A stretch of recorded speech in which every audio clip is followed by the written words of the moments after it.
부모님 장례식에도 오지 않았던 형제가 갑자기 자기도 유산을 받을 자격이 있다며 유류분을 내놓으라고 합니다. 이게 말이 되나요, 변호사님? 듣는 저도 화가 나는데 당사자는 오죽 억울할까 싶습니다. 이런 말도 안 되는 일을 만드는 유류분, 일단 정확히 알고 계셔야 합니다. 훈이루TV 시작합니다. 안녕하세요. 훈이루TV의 김기훈 변호사입니다. 자, 오늘은 말도 많고 탈도 많은 유류분 제도에 대해서 말씀드리도록 하겠습니다. 우리가 흔히 유류분이 아무런 역할도 하지 않은 채 재산만 노리는 불효자를 양성한다거나 양심 없는 부모, 그러니까 자식을 버려놓고 나중에 자식의 재산에 대해서 탐을 내는 부모, 이런 사람들을 양성하는 제도다라고 말하기도 합니다. 그런데 반대로 내가 부모님도 모시고 모든 굳은 일을 다 도맡아서 했는데 내가 장남, 장녀가 아니라는 이유로 또는 부모로부터 이쁨을 받지 못해서 상속에서 제외됐을 때 이런 불합리한 상속 분배를 바로잡는 수단이다 라고 설명되기도 합니다. 그래서 말이 많은 것 같습니다. 그럼 이런 유류분이 도대체 무엇이냐? 유류분이란 유언 등과 무관하게 보장하는 최소 상속가액이라고 생각하시면 됩니다. 그러니까 더 쉽게 말씀을 드리자면 어떤 사람이 보유한 재산은 자기 마음대로 처분할 수가 있는 것이죠. 이런 것들은 국가가 개입할 일이 아니라 결국 가족 간의 문제일 뿐이지 이런 유언을 자유롭게 보장을 해야 되는 것이거든요. 그런데 법률로서 상속받지 못한 사람에게 최소한 이 정도는 너가 받을 권리가 있다라고 보장하는 제도입니다. 그래서 당연히 상속을 받을 수 있었던 직계비속, 배우자, 직계존속, 형제, 자매 등이 청구할 수 있는 것이고요. 이렇게 상속받을 자가 아닌 제3자가 나는 망인한테 정말 최선을 다했고 정말 각별한 사이였다, 나도 받을 자격이 있다 라고 하면서 달라고 할 수는 없습니다. 그러니까 법이 정한 상속을 받을 수 있었던 자, 즉 상속인들이 청구할 수 있는 것입니다. 유언은 당연히 자유롭게 보장이 되어야 되는 것이죠. 그래서 유류분은 유언을 무효로 만드는 것이 아닙니다. 유언 자체는 유효합니다. 그런데 나누어 가지라는 것이죠. 즉 분배하는 과정이라고 생각하시면 됩니다. 예시를 들어보면, 자, 갑에게는 자식이 A, B가 있었는데 생전에 A만 다 물려주기로 유언을 남긴 것입니다. 그리고 갑이 사망하였으면 유언대로 A가 일단 다 상속하게 되어 있습니다. B는 자식임에도 불구하고 전혀 상속받지 못한 상태가 됩니다, 일단. 그런데 이 상황에서 B가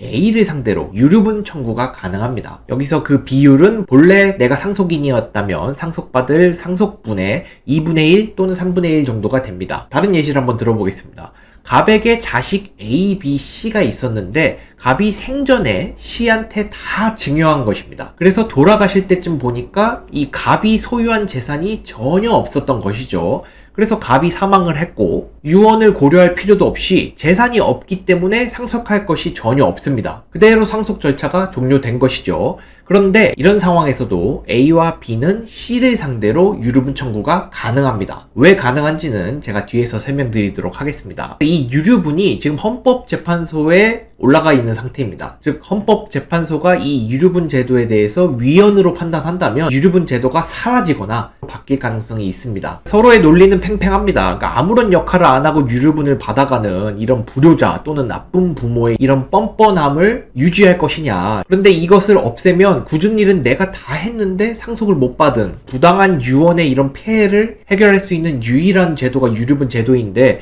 이것을 유지해야 되는 것이 아니냐. 팽팽히 지금 맞서고 있는 상황입니다. 어떻게 결론이 나올지 저도 궁금해요. 어쨌든 유류분 반환 청구 소송을 당하신 분 또는 유류분 반환 청구 소송을 고려하고 계신 분들에 대해서 세 가지 알아야 될 부분을 설명드리도록 하겠습니다. 첫 번째, 우선 재산 없이 사망하면 유류분을 못한다고 생각하시는 분이 많이 계시는데 그렇지 않습니다. 그러니까 사망 당시 재산에 대해서만 유류분을 평가하는 것이 아니라 망인이 생전에 증여한 것들도 모두 포함해서 계산하는 것입니다. 우리 부모는 뭐 이전에는 재산이 많았었는데 돌아가실 때는 재산이 하나도 없어서 상속받을 게 하나도 없었어요. 그러면 유류분도 청구 못하는 것이 아닌가요? 라고 질문하시는 분들이 꽤 있습니다. 그런데 아닙니다. 망인이 이전에 재산이 있었고 이것을 다른 자식 또는 제3자에게 증여하였다면 유류분을 고려해 보십시오. 그런데 증여가 사망 직전에 막 하신 것들이 아니라 막 5년 전, 10년 전, 20년 전에 증여한 것도 포함되는지에 대해서 잘못 알고 계신 분들이 많은 것 같습니다. 그래서 다음 내용, 10년 전에 증여한 것도 유류분이 되느냐, 이 부분은 이제 두 가지로 나누어서 판단을 하셔야 하는데,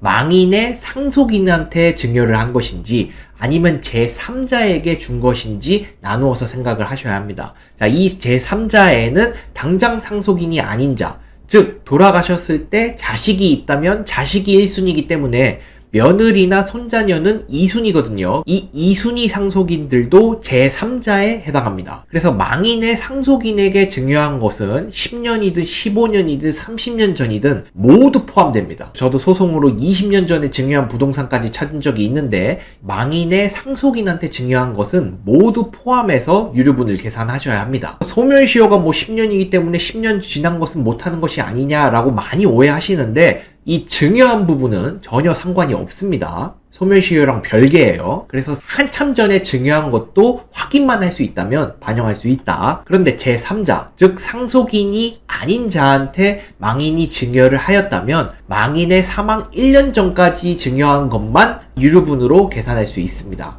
그런데 단서 조항이 있습니다. 그러한 증여가 유류분 권리자한테 손해가 될 것을 알았다면 1년 이전 것도 포함될 수 있습니다. 예시를 들어보면 A, B 자식 둘이 있었는데 A한테 다 주고 싶었던 거죠, 부모가. 그런데 A한테 미리 증여해 버리면 이렇게 유류분 청구가 들어올 것을 예상하고 A가 아니라 A의 자식한테 준 것이죠. 또는 A의 부인, 며느리한테 준 경우에는 제3자니까 1년 전까지만 포함되는구나 라고 해서 증여하는 경우가 많이 있습니다. 그런데 며느리든 아까 손자녀든 사실상 A한테 주려고 했었던 것과 다름이 없거든요. 이러한 경우에는 거의 포함된다고 보시면 됩니다. 왜냐면 다 알고 한 것이잖아요. 그래서 제3자라고 하더라도 이런 단서 조항이 있으니까 확인해 보시고 포함할 수 있다. 꼭 기억해 두시기 바랍니다. 그리고 유류분 소송 1년이 지나도 할 수 있나? 이 유류분 소송은 1년 단기 소멸시효가 있습니다. 그런데 이 단기 시효는 망인의 사망 사실뿐만 아니라 재산을 물려준 사실까지 모두 안 시점으로부터 1년 이내에 하라는 것입니다. 망인이 돌아가신 지 1년이 지나면 유류분 소송을 제기할 수 없다라고 알고 계시는 분이 많은 것 같은데